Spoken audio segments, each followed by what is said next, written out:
To say the least. Let the games begin.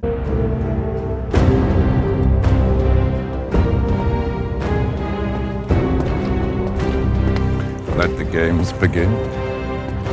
Well, that's kind of what it feels like, because this is really an incredibly challenging period of time for cryptocurrencies and blockchain technology, but at the same time, it's explosive and very exciting. Now, I know a lot of people watching this particular video will fall on one side or the other, and I let you decide on what to think. But I also think there is an opportunity here and a lot of validity that is coming to the forefront. JP Morgan introduces new blockchain money transfer project. Prominent financial giant JP Morgan Chase & Company has introduced its new project that utilizes blockchain technology for international money transfers.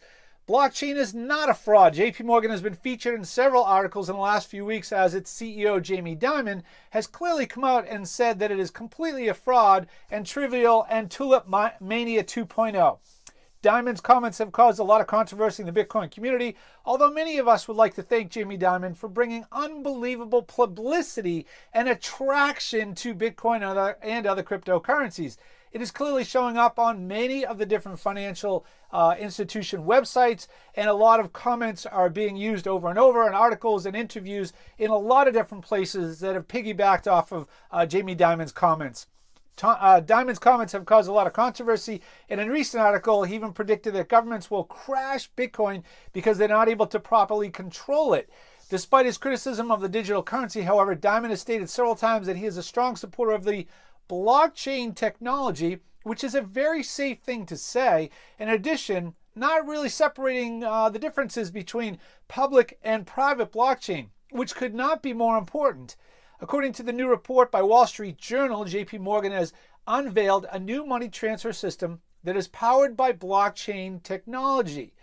Now, obviously, this is something that will be developing over time, and for some people might be very surprising considering the recent comments. Many big financial institutions like BNP Paribas, BBVA, and ING have experimented with blockchain technology. And let me add that many more have as well, and they've been doing this for years. This is not brand new, and the few articles that come out, sometimes they're not very deep, they're kind of superficial. There's been multiple patents, hundreds and hundreds of patents filed for blockchain technology, patent applications and protection. Several of them have actually been filed and approved. Now, probably many more will be coming as we speak about it now, but you're not going to hear about these things daily until it becomes a news piece. JP Morgan is now planning to further test this technology. The new system is being used by the Royal Bank of Canada and Australia and New Zealand Banking Group. It's a transfer of money system to expand it to more banks and financial institutions worldwide.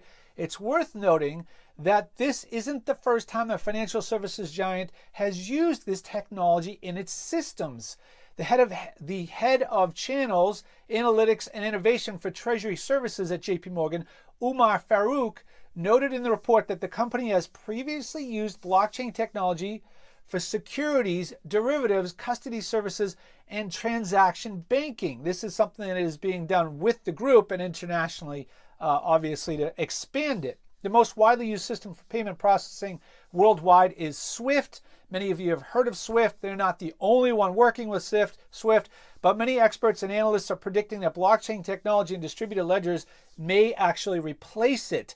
At this point, there's groups that are already working. We've seen over the past weekend that Ripple is actually already working with SWIFT. So to replace it kind of sounds like a competitive shot across the bow, because obviously they're going to be right in the thick of all of it. So at this point, saying that it's going to be replaceable by another, basically another bank or another competitor is really just a shot across the bow. Ultimately, whether they're private blockchains or public blockchains, my gem or my thinking is a couple things. Number one, this brings incredible validity to people around the world thinking, hey, what is that blockchain technology stuff anyways? And two, I wonder if there will actually be a bank that understands the power of working with the people around the world to create a public blockchain or adopt a public version of it that's open source, that may actually bring mass adoption by people that recognize the power of that. All right.